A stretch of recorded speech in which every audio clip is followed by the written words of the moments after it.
Luck, randomness, and uncertainty undoubtedly influence our lives. They are inherent elements in the fabric of existence. Luck, whether favorable or unfavorable, permeates our daily experiences to some extent.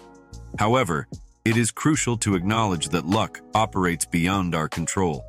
In contrast, our habits wield significant influence. Understanding and refining our habits are paramount because they constitute the aspect of life we can actively shape, thereby impacting our outcomes.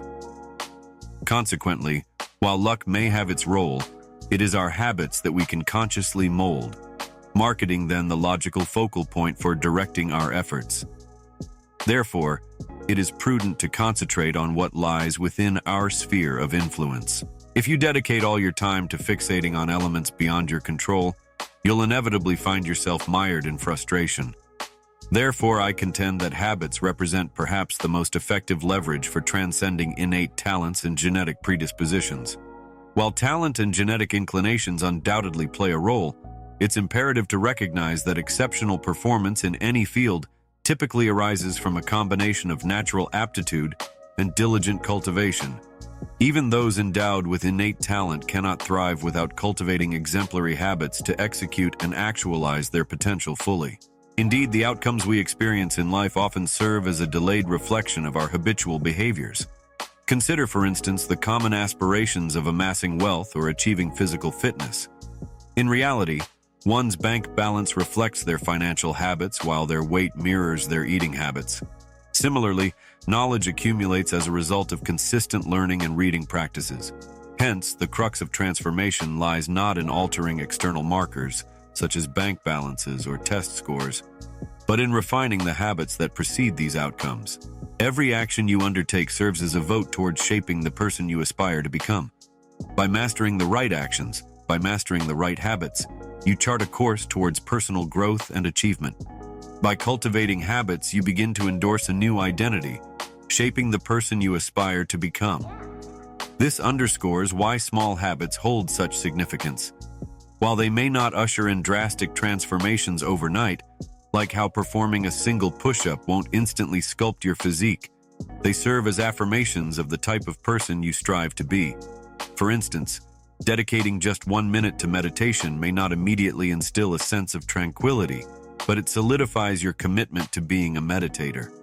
It's crucial to recognize that the ultimate objective isn't merely to achieve milestones like running a marathon or writing a book. Rather, it's about embracing the identities associated with these endeavors. Once you adopt the identity of a runner or a writer, your actions align effortlessly with this self-perception.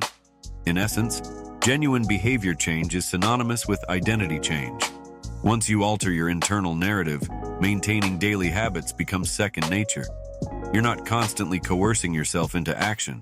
You're simply living in accordance with who you are. Currently, there exists a notable misalignment in the rewards associated with habits. Typically, habits entail both immediate and ultimate rewards. However, for detrimental habits, the immediate gratification often outweighs the long-term benefits. This propensity for bad habits to form effortlessly stems from their initially pleasing outcomes. Take, for instance, the immediate delight derived from consuming a sugary donut. It's undeniable. Yet the adverse consequences only manifest after months or even years of repetition.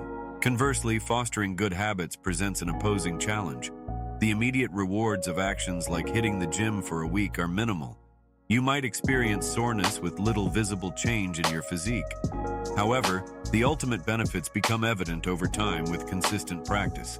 Thus, the crux of cultivating positive habits and breaking detrimental ones lies in bridging this disparity. Achieving this balance involves bringing the long-term costs of bad habits into the present moment, creating an immediate aversion to them. Simultaneously, it requires drawing the long-term rewards of good habits into the present, providing motivation to persist through the initial challenges. This process ensures that the journey towards positive change feels rewarding from the outset, offering encouragement to endure the initial hurdles while awaiting the accumulation of delayed benefits. We could succinctly encapsulate the cognitive bias or discrepancy in rewards by stating that the price of good habits is paid in the present, while the cost of bad habits is deferred to the future. Our inclination to prioritize immediate gratification over future benefits poses a significant hurdle to habit change. If I were to offer practical suggestions, optimizing your environment emerges as a pivotal starting point. Often, simple environmental tweaks can catalyze significant changes. For instance, placing a bowl of apples on the counter effortlessly facilitated the habit of daily apple consumption. Similarly, stowing away the TV in a wall unit or unsubscribing from food blogs can help mitigate unhealthy habits. Addressing digital habits is equally crucial. Deleting distracting applications or moving social media platforms off your mobile phone can significantly reduce temptation. Transitioning to desktop browsing curbs excessive social media usage, effectively moderating the habit. Moreover, adopting the 2-minute rule and scaling down habits to their simplest form can enhance adherence.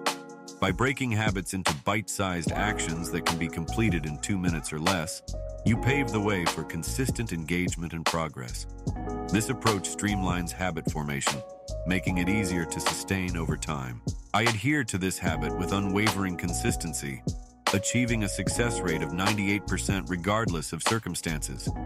If you find yourself unable to commit to it, then perhaps the habit is too ambitious to initiate.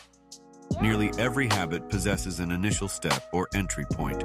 Therefore, it's prudent to focus on mastering this initial phase as a starting point for further progress.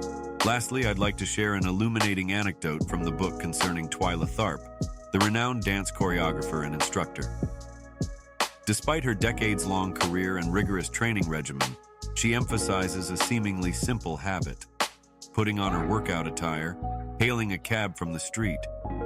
Remarkably, this straightforward action constitutes her primary focus, not the exercise itself. Tharp recognizes that habits serve as gateways rather than endpoints. They act as the cab, not the destination. They function as pivotal entry points to larger routines in life. Mastering these seemingly minor habits, these decisive moments, determines the trajectory of subsequent endeavors. The trajectory of my time each day is largely dictated by a pivotal moment in the morning routine. It's a simple choice. Do I open Evernote to begin drafting the next article? Or do I indulge in a quick glance at ESPN for the latest sports updates? Remarkably, the outcome of the ensuing hour hinges upon this initial decision, often within the first 30 seconds. Opting for ESPN tends to derail productivity, while committing to writing sets me on a path of focused momentum, propelling me through the day's tasks. This realization serves as a source of inspiration for me in habit formation. I've come to understand that the crux of change lies not in overhauling every aspect of my routine, but in mastering these few critical entry points, perhaps 5 or 10 throughout the day. By strategically organizing my environment, seeking support from a community, or restructuring habits, I can ensure that these pivotal moments are navigated effectively. In doing so, I significantly enhance the likelihood of experiencing a fulfilling and productive day. I believe that focusing on 3 key strategies, environmental design, scaling down habits, and mastering entry points, provides an excellent starting point for initiating positive change.